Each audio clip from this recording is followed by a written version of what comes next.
முக்கிய செய்திகள். Russia Ukraine போரை முடிவுக்கு கொண்டுவர ஜெனீவாவில் இன்று பேச்சுவார்த்தை. நாட்டிற்கு ஒருபோதும் துரோகம் இழைக்க மாட்டேன் என ஜெலன்ஸ்கி உறுதி. போதைப் பொருள் எதிர்ப்பு குழுக்களை அமைக்க G20 மாநாட்டில் மோடி வலியுறுத்தல். உலக பாரம்பரிய அறிவு களஞ்சியம் உள்ளிட்ட முன்னெடுப்புகளையும் முன்மொழிந்தார். அணுசக்தி மின் உற்பத்தி துறையில் தனியாரை அனுமதிக்க சட்ட திருத்த மசோதா. நாடாளுமன்றத்தில் 10 புதிய மசோதாக்களை தாக்கல் செய்கிறது மத்திய அரசு. உங்களிடம் உள்ள வாக்கை அளித்தால் என்னிடம் உள்ள பணத்தை தருவேன். மகாராஷ்டிரா துணை முதலமைச்சர் அஜித் பவார் பிரச்சாரத்தால் சர்ச்சை. காற்றழுத்த தாழ்வு பகுதியால் 16 மாவட்டங்களில் இன்று மழை பெய்ய வாய்ப்பு. தாமிரபரணி ஆற்றுப்படுகையில் நீர்வரத்தை கண்காணிக்க உத்தரவு.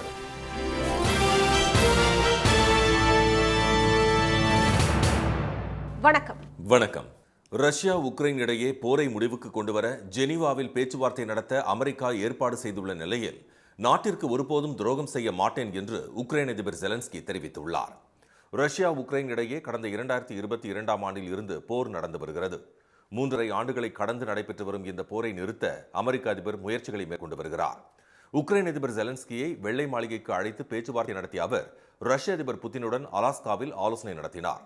எனினும் பேச்சுவார்த்தைகளில் எந்த முன்னேற்றமும் ஏற்படாத நிலையில் 28 அம்ச நிபந்தனைகளை ஏற்றுக்கொள்ளுமாறு ட்ரம்ப், புதின் இருவரும் ஜெலன்ஸ்கியை வற்புறுத்தி வருகின்றனர்.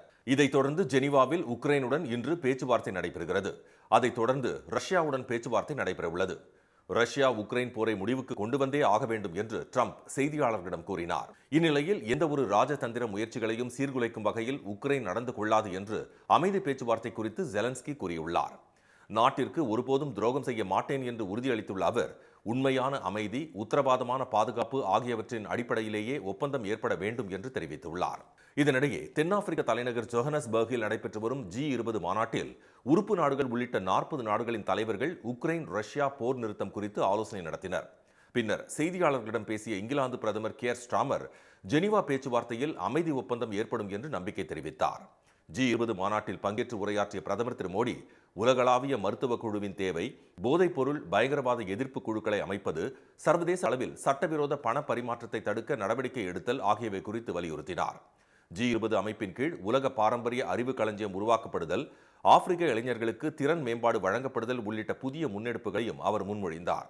மாநாட்டில் எந்த ஒரு நாட்டின் பகுதியையும் கைப்பற்ற படைபலத்தை பயன்படுத்தாமல் அனைத்து நாடுகளும் விலகியிருக்க வேண்டும் என்ற பிரகடனம் நிறைவேற்றப்பட்டது. G20 மாநாட்டில் அமெரிக்காவின் பங்கேற்பின்றி பிரகடனம் எதுவும் நிறைவேற்றப்படக்கூடாது என்று ட்ரம்ப் மிரட்டல் விடுத்திருந்த நிலையில் அதை நிராகரித்து வழக்கத்திற்கு மாறாக முதல் நாளிலேயே பிரகடனம் நிறைவேற்றப்பட்டது குறிப்பிடத்தக்கது. அணுசக்தி மின் உற்பத்தி துறையில் தனியார் பங்களிப்பு, உயர்கல்வித்துறை மசோதா உள்ளிட்ட 10 மசோதாக்களை நாடாளுமன்ற குளிர்கால கூட்டத்தொடரில் நிறைவேற்ற மத்திய அரசு திட்டமிட்டுள்ளது. நாடாளுமன்ற குளிர்கால கூட்டத்தொடர் டிசம்பர் 1ஆம் தேதி தொடங்கி 19ஆம் தேதி வரை நடைபெறுகிறது. இந்த கூட்டத்தொடரில் அணுசக்தி மசோதா 2025 தாக்கல் செய்யப்பட உள்ளது. அணுசக்தி மின் உற்பத்தி துறையில் தனியார் பங்களிப்பை ஊக்குவிக்க 1962ஆம் ஆண்டின் அணுசக்தி சட்டத்தில் திருத்தம் செய்யும் விதமாக இந்த மசோதா தாக்கல் செய்யப்பட உள்ளது. இதன் மூலம் தனியார் நிறுவனங்கள் அணுசக்தி திட்டங்களில் முதலீடு செய்யவும், அணு உலைகளை கட்டுவதற்கும் உபகரணங்கள் வழங்குவதற்கும் வாய்ப்பு கிடைக்கும். ஏற்கனவே டாடா பவர், வேதாந்தா, ரிலையன்ஸ் மற்றும் அதானி ஆகிய நிறுவனங்கள் அணுசக்தி துறையில் முதலீடு செய்ய ஆர்வமாக உள்ளன. அதேபோல் இந்திய உயர்கல்வித்துறை ஆணைய மசோதாவும் தாக்கல் செய்யப்பட உள்ளது. இந்த மசோதாவின்படி பல்கலைக்கழகங்கள் மற்றும் உயர்கல்வி நிறுவனங்கள் சுதந்திரமாக தன்னாட்சி அந்தஸ்துடன் செயல்பட்டு சிறந்த கல்வி நிறுவனங்களாக உருவாக்கப்படும். தேசிய நெடுஞ்சாலைகளுக்கு தேவையான நிலங்களை விரைவாகவும் வெளிப்படைத்தன்மையுடனும் கையகப்படுத்த தேசிய நெடுஞ்சாலைகள் மசோதா, பெரு நிறுவனங்கள் சட்ட திருத்த மசோதா, பத்திர சந்தை குறியீட்டு மசோதா, காப்பீட்டு மசோதா உள்ளிட்ட மசோதாக்களும் இந்த கூட்டத்தொடரில் தாக்கல் செய்யப்பட உள்ளன. பஞ்சாப் மற்றும் ஹரியானாவின் தலைநகராக விளங்கும் சண்டிகரை சட்டப்பேரவை இல்லாத லட்சத்தீவுகள் மற்றும் அந்தமான் நிக்கோபர் தீவுகளைப் போல மத்திய அரசின் கீழ் கொண்டு வருவதற்கான மசோதாவும் தாக்கல் செய்யப்பட உள்ளது. மத்திய அரசின் இந்த முடிவுக்கு பஞ்சாப் முதலமைச்சர் திரு பகவந்த் மான் கடும் எதிர்ப்பு தெரிவித்துள்ளார். இது பஞ்சாப் மக்களின் விருப்பத்திற்கு எதிரானது என்றும் மத்திய அரசின் சூழ்ச்சியை முறியடிப்போம் என்றும் அவர் கூறியுள்ளார். பஞ்சாபிடமிருந்து சண்டிகரை பறிக்கும் முயற்சி இது என்று குற்றம் சாட்டியுள்ள அந்த மாநில காங்கிரஸ் தலைவர் திரு அமரீந்தர் சிங் ராஜா மத்திய அரசு இதனை செயல்படுத்தினால் கடும் விளைவுகளை சந்திக்க நேரிடும் என்று எச்சரித்துள்ளார். அகாலிதளம் கட்சித் தலைவர் திரு சுக்பீர் சிங் பாதலும் மத்திய அரசின் முடிவுக்கு கடும் எதிர்ப்பு தெரிவித்துள்ளார். மகாராஷ்டிராவில் தேர்தல் பிரச்சாரத்தில் ஈடுபட்ட துணை முதலமைச்சர் திரு அஜித் பவார், நீங்கள் வாக்களித்தால் நான் பணம் தருவேன் என்று வாக்காளர்களிடம் பேசியது சர்ச்சையை ஏற்படுத்தியுள்ளது. அந்த மாநிலத்தில் அடுத்த மாதம் 2ஆம் தேதி உள்ளாட்சித் தேர்தல் நடைபெறவுள்ளது. மாலேகான் நகரத்தில் தேர்தல் பிரச்சாரம் செய்த திரு அஜித் பவார், தேசியவாத காங்கிரஸ் கட்சி வேட்பாளர்கள் 18 பேரையும் வெற்றி பெற செய்தால் மக்களுக்கு அளித்த வாக்குறுதிகள் அனைத்தும் நிறைவேற்றப்படும் என்று உறுதியளித்தார். வாக்காளர்களிடம் வாக்கு உள்ளது, என்னிடம் நிறைய பணம் உள்ளது, பணத்திற்கு எந்த பற்றாக்குறையும் இல்லை என்று அவர் கூறினார். ஆனால் தேசியவாத காங்கிரஸ் வேட்பாளர்களை மக்கள் நிராகரித்தால் மக்களை தாமும் நிராகரித்து விடுவதாக அவர் எச்சரித்தார். மாநிலத்தின் நிதியமைச்சராகவும் உள்ள திரு அஜித் பவாரின் இந்த சர்ச்சை பேச்சுக்கு எதிர்க்கட்சிகள் கண்டனம் தெரிவித்துள்ளன. திரு அஜித் பவார் வாக்காளர்களை மிரட்டுவதாகவும் பணத்தை கொண்டு வாக்காளர்களை வாங்க முயற்சிப்பதாகவும் உத்தவ் தாக்கரே தரப்பு சிவசேனா கட்சி தலைவர்களில் ஒருவரான திரு அம்பாதாஸ் தான்வே குற்றம் சாட்டியுள்ளார். மாநிலத்திற்கான நிதியை வரியின் மூலம் மக்கள்தான் அளிக்கிறார்கள், திரு அஜித் பவாரின் வீட்டில் இருந்து அல்ல என்று அவர் குறிப்பிட்டுள்ளார். வாக்காளர்களை திரு அஜித் பவார் இப்படி மிரட்டுகிறார் என்றால் தேர்தல் ஆணையம் என்ன செய்து கொண்டிருக்கிறது என்றும் திரு தான்வே கேள்வி எழுப்பியுள்ளார். தமிழ்நாட்டில் மழை நீடித்து வரும் நிலையில் 16 மாவட்டங்களில் இன்று கனமழைக்கான மஞ்சள் எச்சரிக்கை விடுக்கப்பட்டுள்ளது. மாநிலத்தில் வடகிழக்கு பருவமழை தீவிரமடைந்துள்ள நிலையில் சென்னை மற்றும் புறநகர் பகுதிகளில் அவ்வப்போது கனமழை கொட்டி வருகிறது. தூத்துக்குடி மாவட்டம் ஸ்ரீவைகுண்டம், திருச்செந்தூர் மற்றும் அதன் சுற்றுவட்டார பகுதிகளில் தொடர்ந்து கனமழை பெய்தது. திருச்செந்தூர் மற்றும் அதை சுற்றியுள்ள பகுதிகளில் மாலை வேளையில் தொடங்கிய மழை 4 மணி நேரத்திற்கு மேலாக வெளுத்து வாங்கியது. சாலைகளில் முழங்கால் அளவுக்கு தண்ணீர் தேங்கியதோடு அங்குள்ள சிவன் கோயிலை தண்ணீர் சூழ்ந்தது. மழைநீர் கால்வாய்களில் அடைப்பட்டுள்ள குப்பைகளை அகற்ற நகராட்சி நிர்வாகம் விரைந்து நடவடிக்கை எடுக்க வேண்டும் என்று பொதுமக்கள் கோரிக்கை விடுத்தனர். இப்ப அதுக்குள்ள அந்த மழையை மூடுற காரணத்தினால மோட்டர் வச்சு அடிக்க வேண்டிய சூழ்நிலை இருக்கு.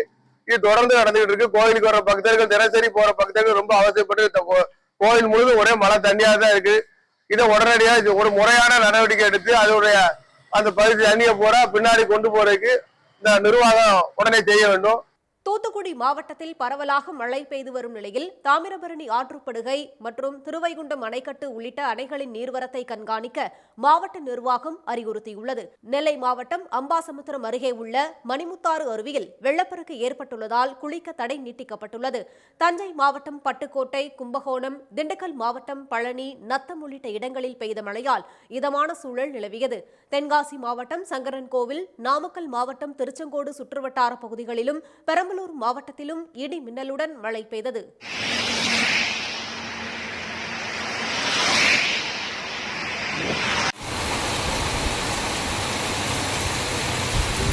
இதனிடையே தெற்கு அந்தமான் கடல் பகுதியில் உருவாகியுள்ள காற்றழுத்த தாழ்வு பகுதி மேற்கு வடமேற்கு திசையில் நகர்ந்து நாளை காற்றழுத்த தாழ்வு மண்டலமாக வலுப்பெறும் என்று சென்னை வானிலை மையம் கணித்துள்ளது. இதனால் விருதுநகர், சிவகங்கை, மதுரை, ராமநாதபுரம், கன்னியாகுமரி, நெல்லை, தூத்துக்குடி, தென்காசி, புதுக்கோட்டை, தஞ்சை, திருவாரூர், நாகை, மயிலாடுதுறை, கடலூர், கள்ளக்குறிச்சி, அரியலூர் ஆகிய 16 மாவட்டங்களில் இன்று கனமழை பெய்ய வாய்ப்புள்ளதாக அறிவிக்கப்பட்டுள்ளது. தமிழ்நாட்டின் பல்வேறு மாவட்டங்களில் நாளையும் நாளை மறுநாளும் கனமழை நீடிக்கும் என்று கூறியுள்ள வானிலை மையம் புதுச்சேரியிலும் மழை பெய்யக்கூடும் என்று தெரிவித்துள்ளது. ஹரியானாவில் எம்எல்ஏ வந்தபோது எழுந்து நிற்காததால் தண்டிக்கப்பட்ட மருத்துவருக்கு மேல் படிப்பு படிக்க தடையில்லா சான்றிதழ் வழங்க உத்தரவிட்ட அந்த மாநில உயர்நீதிமன்றம் மாநில அரசுக்கு 50,000 ரூபாய் அபராதம் விதித்துள்ளது. கரோனா காலத்தில் அரசு மருத்துவமனையின் அவசர சிகிச்சை பிரிவில் மருத்துவர் மனோஜ் பணியாற்றி வந்தார். நோயாளிகளை அவர் பரிசோதித்துக் கொண்டிருந்த போது வார்டுக்குள் எம்எல்ஏ ஒருவர் வந்துள்ளார். அப்போது எழுந்து நிற்கவில்லை என்று குற்றம் சாட்டி மருத்துவர் மீது ஒழுங்கு நடவடிக்கை எடுக்கப்பட்டது. இது தொடர்பான நோட்டீஸுக்கு விளக்கமளித்த மருத்துவர் மனோஜ், வந்தவர் எம்எல்ஏ என்று தமக்கு தெரியாததால் எழுந்து நிற்கவில்லை என்றும் அவரை அவமதிக்கும் நோக்கம் தனக்கு இல்லை என்றும் கூறியுள்ளார். அந்த விளக்கத்தை ஏற்று உத்தரவு ஏதும் பிறப்பிக்கவில்லை என்று கூறி பஞ்சாப், ஹரியானா உயர்நீதிமன்றத்தில் மருத்துவர் மனோஜ் வழக்கு தொடர்ந்தார். இதனால் தாம் உயர் படிப்புக்கு செல்ல முடியவில்லை என்று மனுவில் அவர் குறிப்பிட்டுள்ளார். இந்த மனுவை விசாரித்த நீதிபதிகள் திரு அஸ்வினி குமார் மிஸ்ரா, திரு ரோஹித் கபூர் அமர்வு அவசர சிகிச்சை பிரிவில் மருத்துவர் பணியாற்றும் போது எம்எல்ஏ வருகையின் போது எழுந்து நிற்கவில்லை என்று கூறி ஒழுங்கு நடவடிக்கை எடுத்துள்ளது மன உளைச்சலை ஏற்படுத்தும் செயல் என்று தெரிவித்துள்ளது. வந்தவர் எம்எல்ஏ என்று தனக்கு தெரியாது என்று மருத்துவர் விளக்கம் அளித்த பிறகும் அதனை அரசு ஏற்காமல் இருந்துள்ளதை நீதிபதிகள் சுட்டிக்காட்டினர். மருத்துவருக்கு எதிராக மாநில அரசு உணர்ச்சியற்ற முறையில் முடிவெடுத்துள்ளதாகவும் ஒழுங்கு நடவடிக்கை நிலுவையில் உள்ளதாக கூறி அவர் மேல் படிப்பு படிக்க தடையில்லா சான்று வழங்க மறுத்திருப்பதாகவும் நீதிபதிகள் கூறினர். இதையடுத்து மருத்துவர் மனோஜ் உயர் படிப்பு படிக்க ஏதுவாக உடனடியாக தடையில்லா சான்று வழங்க சண்டிகர் நிர்வாகத்திற்கு நீதிபதிகள் உத்தரவிட்டனர். மேலும் மாநில அரசுக்கு 50,000 ரூபாய் அபராதம் விதித்த நீதிபதிகள் அதனை ஏழை நோயாளிகளுக்கான நல நிதிக்கு அனுப்ப உத்தரவிட்டனர். குஜராத் மாநிலத்தில் எஸ்ஐஆர் வாக்காளர் பட்டியல் சிறப்பு தீவிர திருத்த பணிகளில் ஏற்பட்ட மன அழுத்தம் காரணமாக உயிரிழந்தவர்களின் எண்ணிக்கை ஒரே வாரத்தில் 4ஆக அதிகரித்துள்ளது. தமிழ்நாடு, கேரளா, குஜராத், மேற்கு வங்கம் உள்ளிட்ட மாநிலங்களில் எஸ்ஐஆர் பணிகளில் ஈடுபட்டிருந்த வாக்குச்சாவடி நிலை அலுவலர்கள் கடும் மன அழுத்தத்துக்கு ஆளாகி தவித்து வருவதால் தேர்தல் ஆணையத்தை எதிர்த்து குரல் கொடுத்து வருகின்றனர். சில மாநிலங்களில் பணிச்சுமை காரணமாக சிலர் உயிரிழக்கும் நிலையும் உருவாகியுள்ளது. மத்திய பிரதேச மாநிலத்தில் ஆசிரியர் ஒருவர் உயிரிழந்த நிலையில் மேற்கு வங்க மாநிலத்தில் வாக்குச்சாவடி நிலை அதிகாரியாக இருந்த பெண் ஒருவர் தற்கொலை செய்து கொண்ட அதிர்ச்சி தகவல் வெளியானது. இந்நிலையில் குஜராத்தில் எஸ்ஐஆர் பணியில் ஈடுபட்ட 2 பெண் உதவி வாக்குச்சாவடி நிலை அலுவலர்கள் நேற்று மாரடைப்பால் உயிரிழந்தனர். அவர்களில் ஒருவர் பள்ளி தலைமை ஆசிரியராக பணிபுரிந்து வந்தவர் என்பது தெரியவந்துள்ளது. மற்றொருவர் பள்ளியில் அலுவலக எழுத்தாளராக பணியாற்றியவர். எஸ்ஐஆர் பணியால் ஏற்பட்ட மன அழுத்தம் காரணமாகவே அவர்கள் உயிரிழந்ததாக உறவினர்கள் குற்றம் சாட்டினர். கடந்த வாரம் ஒருவர் மாரடைப்பாலும் மற்றொருவர் தற்கொலை செய்து கொண்டும் உயிரிழந்த நிலையில் குஜராத்தில் எஸ்ஐஆர் பணிகளால் ஒரே வாரத்தில் 4 பேர் பலியாகி இருப்பது அங்கு பெரும் அதிர்வலைகளை ஏற்படுத்தியுள்ளது. வாக்காளர் பட்டியல் சிறப்பு தீவிர திருத்த பணிகள் நடைபெற்று வரும் 112 மாநிலங்களில் இதுவரை 20க்கும் மேற்பட்ட ஊழியர்கள் உயிரிழந்துள்ளது குறிப்பிடத்தக்கது. தமிழக அரசின் $1 டிரில்லியன் பொருளாதார இலக்கை எட்ட இங்கிலாந்து, இந்தியா இடையிலான உறவு முக்கிய பங்காற்றும் என்று இங்கிலாந்து அமைச்சர் சீமா மல்ஹோத்ரா தெரிவித்துள்ளார். முதலமைச்சராக திரு மு.க. ஸ்டாலின் பொறுப்பேற்றவுடன் தமிழகத்தை 2030ஆம் ஆண்டிற்குள் $1 டிரில்லியன் பொருளாதார நாடாக மாற்ற உறுதி பூண்டு அதற்காக பல முயற்சிகளை எடுத்து வருகிறார். அதன் ஒரு பகுதியாக கடந்த செப்டம்பர் மாதம் லண்டன் சென்ற அவர் அங்கு அமைச்சர் மற்றும் பல்வேறு நிறுவன அதிகாரிகளை சந்தித்தார். இந்நிலையில் இந்தியா வந்துள்ள இங்கிலாந்து நாட்டின் இந்தோ பசிபிக் பிராந்திய அமைச்சர் சீமா மல்ஹோத்ரா தமிழக தொழில்துறை அமைச்சர் திரு TRB ராஜாவை சந்தித்து தமிழ்நாட்டில் தொழில் முதலீடு குறித்து ஆலோசனை நடத்தினார். பின்னர் சென்னையில் உள்ள இந்திய துணை தூதரகத்தில் சன் நியூஸ் சேனலுக்கு அவர் அளித்த சிறப்பு நேர்காணலில் இங்கிலாந்து மற்றும் தமிழ்நாட்டின் சிந்தனையில் பரஸ்பர வளர்ச்சிக்கான ஒத்திசைவு உள்ளதாக கூறினார். For Tamil Nadu's economy to grow and achieve that vision, the relationship with the UK is part of that. And for us to also recognise that for the UK's economy to grow, with the benefits to be realised with Tamil Nadu businesses as well, our diaspora community has a big connect there, but also it's an opportunity to see that growth be supporting jobs and prosperity across the whole of the United Kingdom. England, Tamil Nadu இடையிலான உறவு என்பது நீண்ட கால வளர்ச்சிக்கான ஒத்துழைப்பு என்று கூறிய சீமா மல்ஹோத்ரா, இங்கிலாந்தில் தமது நாடாளுமன்ற தொகுதியில் உள்ள இந்திய வம்சாவளியினர் இதில் பெரும் பங்கு ஆற்றியிருப்பதாக தெரிவித்தார். டிஜிட்டல் தொழில்நுட்பம், பசுமை தொழில்நுட்பம், புதுப்பிக்கத்தக்க எரிசக்தி உள்ளிட்ட பல துறைகளில் தமிழ்நாட்டுடன் இணைந்து பயணிக்க உள்ளதாகவும் அவர் கூறினார். தமது பயணத்தின் போது தமிழக அரசின் வெளிநாடு வாழ் தமிழர் நலத்துறையுடன் இணைந்து போலி விசா பிரச்சினைக்கு தீர்வு காண உதவும் சாட் பாட் தொழில்நுட்ப வசதியை சீமா மல்ஹோத்ரா தொடங்கி வைத்தார். இதன் மூலம் போலி விசா கும்பலிடம் சிக்காமல் இங்கிலாந்து விசா தொடர்பான அதிகாரப்பூர்வ தகவல்களை தூதரகம் மூலம் நேரடியாக பெறலாம் என்று அறிவிக்கப்பட்டுள்ளது. இனி வருவது செய்தி துளிகள். சென்னை உயர்நீதிமன்றத்தின் அனைத்து வாயில்களும் இன்றிரவு வரை மூடப்படுவதாக அறிவிக்கப்பட்டுள்ளது. ஆங்கிலேயர் ஆட்சி காலத்திலிருந்து நவம்பர் இறுதி வாரத்தின் சனிக்கிழமையில் கடைபிடிக்கப்பட்டு வரும் வழக்கத்தின்படி நேற்றிரவு 8 மணி முதல் இன்று இரவு 8 மணி வரை உயர்நீதிமன்ற வாயில்கள் மூடப்படும் என்றும் வழக்கறிஞர்கள், பொதுமக்கள் என யாருக்கும் நீதிமன்றத்தில் நுழைவதற்கு அனுமதி இல்லை என்றும் உயர்நீதிமன்ற நிர்வாக பதிவாளர் திரு B. ஹரி சார்பில் அறிவிப்பு வெளியிடப்பட்டுள்ளது. இலங்கையில் புத்தரை பயன்படுத்தி தமிழர் பகுதிகளில் சிங்கள மேலாதிக்கத்தை நிறுவ முயலும் இலங்கை அரசாங்கத்தை இந்தியா கண்டிக்க வேண்டும் என்று பாமக நிறுவனர் டாக்டர் ராமதாஸ் வலியுறுத்தியுள்ளார். அவர் விடுத்துள்ள அறிக்கையில், திருகோணமலை கடற்கரையோரம் கடந்த 16ஆம் தேதி திரண்ட பௌத்த பிக்குகள் புத்த விகாரை அமைப்பதற்கான அடிக்கல் நாட்டியுள்ளதையும், காவலர்கள் கைகளாலேயே கொண்டுவரப்பட்ட புத்தர் சிலை நிறுவப்பட்டுள்ளதையும் அவர் சுட்டிக்காட்டியுள்ளார். இலங்கை அரசின் இந்த அத்துமீறல் வன்மையாக கண்டிக்கத்தக்கது என்று கூறியுள்ள திரு ராமதாஸ், மத்திய அரசும் சர்வதேச நாடுகளும் தலையிட்டு ஈழத்தமிழ் மக்கள் சுதந்திரமாக வாழ்வதற்கு கூட்டாட்சி முறையிலான தன்னுரிமை பிரதேசம் மலர வழிவகை செய்ய வேண்டும் என கேட்டுக் கொண்டுள்ளார். பட்டுக்கோட்டையில் கொட்டும் மழையிலும் தமிழக அரசின் நலம் காக்கும் ஸ்டாலின் முகாமில் 1500க்கும் மேற்பட்டோர் கலந்து கொண்டனர். இதயத்தில் பிரச்சனை என்பதால் எக்கோ பரிசோதனை செய்ய ரூபாய் 3000 வேண்டுமே என்று கவலைப்பட்டுக் கொண்டிருந்த நேரத்தில் முகாமில் இலவசமாக எடுத்துக் கொடுத்ததாகவும், மூட்டு வலிக்காக 2 மாதங்களுக்கு இலவசமாக மாத்திரை கொடுத்துள்ளதாகவும், மருத்துவ காப்பீட்டு அட்டை எளிதாக கிடைத்ததாகவும் முகாமில் கலந்து கொண்ட பட்டுக்கோட்டை மற்றும் சுற்றுவட்டார பகுதி மக்கள் மகிழ்ச்சி தெரிவித்தனர். இதயத்தில் பிரச்சனைன்னு சொல்லி இங்கே வந்து பார்த்தாங்க. அது வந்து எக்கோ எடுக்க முடியாமல் இருந்தேன். இங்கே வந்து அது எக்கோக்குள்ள காசு 3000க்கு மேலே வந்துடும். நான் இங்கே ஃப்ரீயாக எக்கோ எடுத்து எனக்கு ட்ரீட்மெண்ட் கொடுத்துருக்காங்க. மருந்து மாத்திரை கொடுத்துருக்காங்க. 1 மாதத்துக்குள்ள மருந்து மாத்திரை கொடுத்துருக்காங்க. இந்த முகாமுக்கு எல்லாரும் எல்லாரும் பயனடைஞ்சுக்கிட்டு இருக்கிறாங்க. எல்லாருக்கும் சின்ன நோயிலேருந்து பெரிய நோய் முடி இங்கே எல்லாருக்கும் கவனிக்க பார்க்குறாங்க. கோவையில் நடைபெறும் ஓவிய சந்தை அனைவரையும் வெகுவாக கவர்ந்துள்ளது.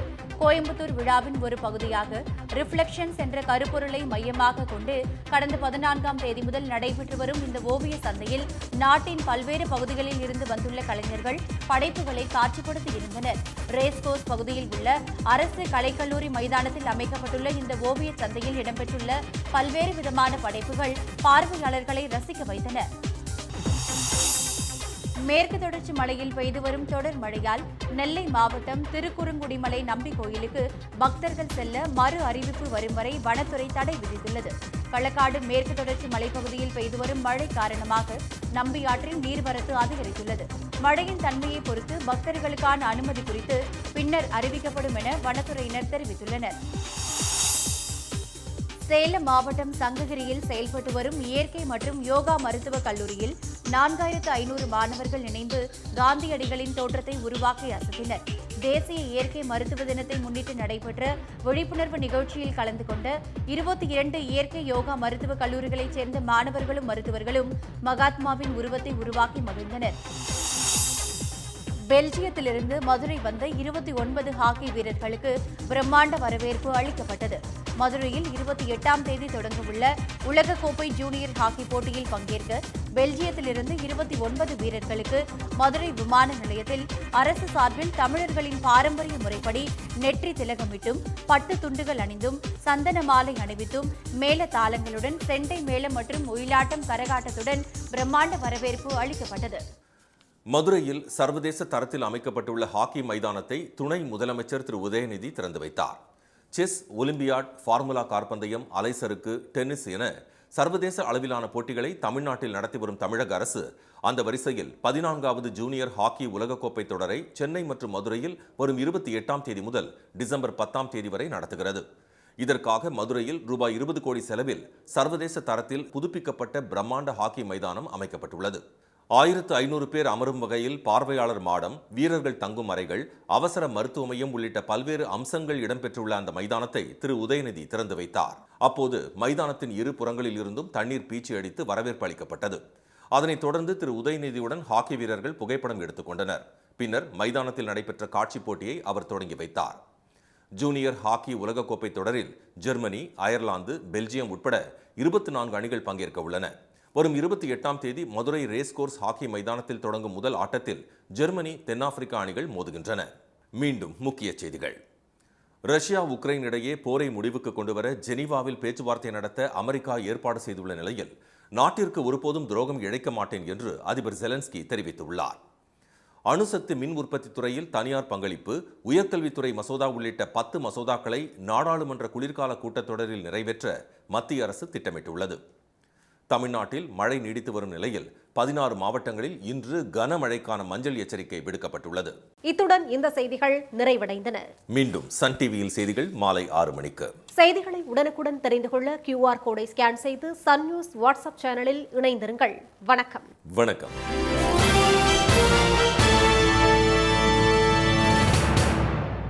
உடனுக்குடன் செய்திகளை தெரிந்து கொள்ள சன் நியூஸ் பெல் ஐகானை கிளிக் பண்ணுங்க.